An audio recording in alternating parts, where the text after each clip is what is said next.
સૌથી પહેલા તો તમારા સૌના ઓવાળના લઉં છું, કેમ કે આ મને 50મું વર્ષ છે આ ફિલ્મ લાઇનમાં. 1975માં શેઠ સગાડસામાં બાળ કલાકાર તરીકે શરૂ કર્યું. પણ તમારી ટ્રાન્સપરન્સી, તમારી ઓનેસ્ટી, તમારી પ્રમાણિકતા ને તમારી મહેનત, એ આ 100 કરોડનો આંકડો લોકોને દેખાય. પણ તમે લખ્યું છે એક પોસ્ટમાં કે સખ્યા, કૃષ્ણ તારા સખા તેડી તારી બાજુમાં આવી ગયા. આ અજય અને અંકિત, આ બધા તો એને હમણાં કીધું કે બેન આપણે પહેલાં કામ કર્યું, તમને યાદ છે હું ક્લેપ્સ મારતો હતો, ક્લેપ બોય હતો, હું ક્લેપ આપતો હતો તમારી લવની લવ સ્ટોરીમાં. પણ એની સહજતા, હું તો મોડી આવી એટલે પાછળ બેઠી, પણ એટલો શાંતિથી બેઠો હતો. આ પચાવવાની ઘટના છે. જેને પચે ને એને પ્રભુ આપે, જેને ન પચે એને ન મળે.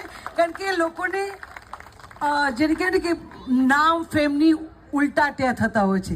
જ્યારે તમે લોકોએ પચાવીને બતાવ્યું, તમે બધા જ તમને બધાને સલામ આપણે સ્ટાઇલમાં કહીએ, પણ આમ તો ઓવાળના જુગ જુગ જીવો ને ગુજરાતી ઇન્ડસ્ટ્રીને નામ રોશન કર્યું તમે, અને આગળ પણ કરતા રહો. Thank you.